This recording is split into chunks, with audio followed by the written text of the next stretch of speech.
बुध हुए महाबलवान तथा बनेगा पंच महापुरुष राजयोग भद्र योग तथा यहाँ पर मिलेगा गुरु का संयोग, जिससे प्रबल स्थिति प्राप्त हो रही है, महाबलवान स्थिति बन रही है, जिसका महालाभ समस्त राशि के जातकों को प्राप्त होने वाला है।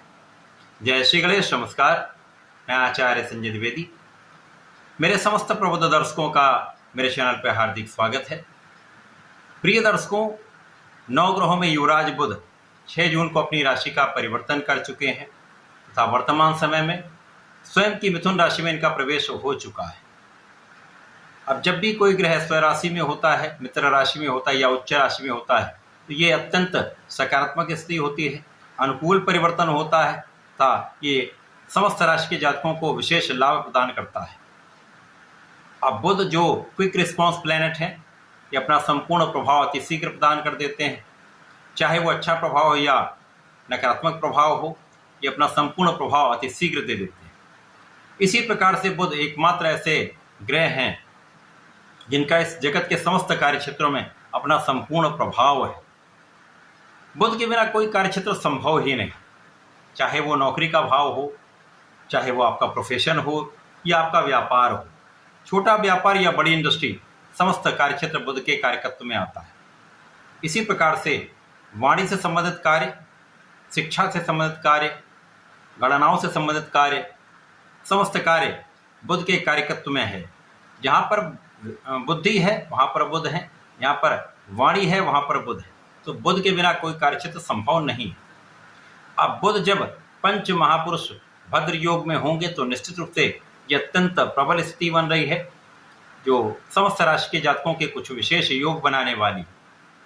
आज मैं कर्क राशि के लिए बुध के इस राशि परिवर्तन का, इस भद्र पंच महापुरुष राजयोग का तथा गुरु के संयोग का किस प्रकार का लाभ आपको प्राप्त होने वाला है, इस समय में आपके किन किन भाव में प्रबलता आएगी तथा इस समय का आप कैसे उपयोग कर पाएंगे, आज मैं कर्क राशि के लिए इन समस्त स्थितियों का संपूर्ण विश्लेषण करने जा रहा हूँ।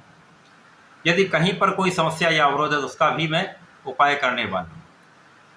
प्रिय दर्शकों, इस राशिफल को आप अपने लग्न तथा राशि दोनों के अनुसार देख सकते हैं। कर्क राशि के जो स्वामी हैं वो चंद्रमा है। चंद्रमा और बुध का मित्रवत भाव नहीं है। कर्क राशि के लिए बुध आपके द्वादश के स्वामी हैं तथा आपके पराक्रमेश है। यहाँ पर जो बुध का गोचर आरंभ हुआ है वो द्वादश भाव है, जो कि त्रिक भाव है, नेगेटिविटी का भाव है। यहाँ पर समस्त ग्रहों का प्रभाव निर्बल हो जाता है। यद्यपि यहाँ पर बुध महाराजयोग भद्र राजयोग में होंगे, परंतु यहाँ पर उसका इतना अच्छा प्रभाव आपको प्राप्त नहीं हो पाएगा। इसी प्रकार से यहाँ पर गुरु का साथ मिलेगा, गुरु के साथ कुछ विशेष स्थितियाँ बनेंगी जो कुछ उपयोगी तथा कुछ लाभदायक स्थितियाँ आपके लिए बनाने वाली। अब क्योंकि द्वादश के ही स्वामी बुध हैं, स्वयं की राशि में भी हैं, तो यहाँ पर कुछ स्वास्थ्य समस्याएं हो सकती हैं। यहाँ पर आपको कुछ एलर्जी की समस्या हो सकती है, स्किन से संबंधित कुछ डिसऑर्डर्स हो सकते हैं, बालों से संबंधित कुछ समस्याएं हो सकती हैं, तो यहाँ आपको इनका ध्यान रखना चाहिए। परंतु यहाँ पर बुध बलवान भी हैं, यद्यपि ये निर्बल भाव है, परंतु गुरु का भी यहाँ पर संयोग प्राप्त हो रहा है, जिसके कारण आपकी बुद्धि का बल अत्यंत श्रेष्ठ रहेगा। जिस क्षेत्र में भी आप हैं उस क्षेत्र में आपकी बुद्धि तथा आपकी वाणी दोनों यहाँ पर आपको लाभ देने वाली है, क्योंकि यहाँ पर आप धैर्य के साथ कोई भी कार्य करने वाले हैं, सोच विचार कर कोई कार्य करने वाले हैं, तो यहाँ पर आपके निर्णय भी अच्छे रहने वाले हैं। इस समय में आपके कुछ व्यय बढ़ सकते हैं, कुछ एक्सपेंसेस बढ़ सकते हैं, यहाँ आपको कंट्रोल करना चाहिए। परंतु जो जातक विदेश जाना चाह रहे हैं, चाहे वो नौकरी के लिए जा रहे हों, व्यापारिक भाव के लिए जा रहे हैं अथवा उच्च शिक्षा के लिए जा रहे हैं, तो यहाँ पर आपको सफलता अवश्य प्राप्त होगी। इसी प्रकार से इस समय में आपका भाग्य तो साथ देने वाला है। यदा कदा 100% साथ नहीं मिलेगा, परंतु आपको बहुत कुछ भाग्य का साथ आपको आगे बढ़ाने वाला है।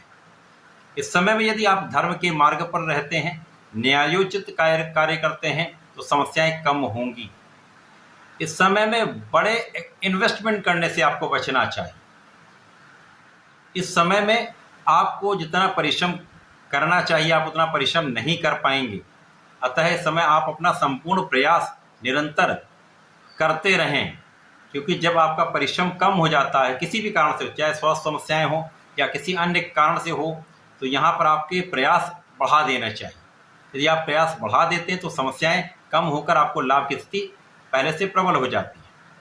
यहाँ पर भाई बहनों के साथ आपका सामंजस्य अच्छा रहने वाला है, उनसे आपको लाभ अवश्य प्राप्त होता है, परंतु कुछ स्वार्थी मित्रों के कारण यहाँ पर समस्या भी उत्पन्न हो सकती है। इस समय में जो जातक ऋण लेने के प्रयास में हैं उनको ऋण प्राप्त हो सकता है। इस समय में अनावश्यक ऋण लेने से आपको बचना चाहिए, क्योंकि इस ऋण के समायोजन में आपको कुछ समस्या आ सकती है। इसी प्रकार से बीच बीच में कुछ ना कुछ शत्रु आपके लिए बनते रहेंगे। यद्यपि यहाँ पर आपकी स्थिति प्रबल है जिसके कारण उनका पराभव होता रहे, परंतु ये कहीं ना कहीं आपके लिए तनाव की स्थिति बनाने वाला होगा। इस समय में भोजन पर नियंत्रण रखें। खाने पीने की अनियमितता के कारण कुछ रोगों की संभावना, मौसम के रोगों की संभावना बढ़ जाती है। अतः यहाँ पर अपने खाने पीने पर नियंत्रण रखें, अपने जीवन शैली में परिवर्तन करें। बुध का ये परिवर्तन आपके 12वें भाव में है। 12वां भाव वैसे भी एक्सपेंसेस का और डिप्रिसिएशन का ही भाव है, लेकिन जो जातक विदेश में रहकर कार्य कर रहे हैं, विदेश में रहकर व्यापार कर रहे हैं, उनके लिए एक अच्छी स्थिति बन रही है कि वहाँ पर आपको लाभ की स्थिति पहले से बेटर हो जाए। तथा यहाँ पर आपकी बुद्धि बल के कारण, आपकी सोच के कारण, आपकी सकारात्मकता के कारण एक अच्छा लाभ आपको प्राप्त होता दिखे। इसी प्रकार से इस समय में जो जातक अपना ऋण चुकाना चाह रहे हैं उनके लिए एक अच्छी स्थिति बन रही। आप अपने धन का अपने ऋण को चुकाने में उपयोग कर पाएंगे तथा आप अपने ऋण से मुक्त हो पाएंगे। कर्क राशि के जातकों के लिए बुध का ये राशि परिवर्तन बहुत अच्छा फल देने वाला नहीं है, परंतु यदि आप अपनी बुद्धि का सही उपयोग करके सोच विचार कर कोई भी कार्य करेंगे, अपना संपूर्ण प्रयास करेंगे, तो इस विषम परिस्थितियों में भी आपको लाभ की स्थिति बन रही। इस पूरे समय में आपको गणपति की आराधना करनी चाहिए। महागणपति के मंत्र ओम गंगणपते नमः का नित्य 108 बार जप करें। संकटनाशन गणेशोत्तम का यदि नित्य पाठ कर लेते हैं तो आपके लिए संकटों का अंत भी होगा, समस्याओं का निवारण भी होगा, लाभ की स्थिति पहले से अच्छी हो जाए। तो ऐसा करके इसका लाभ लें। धन्यवाद, नमस्कार।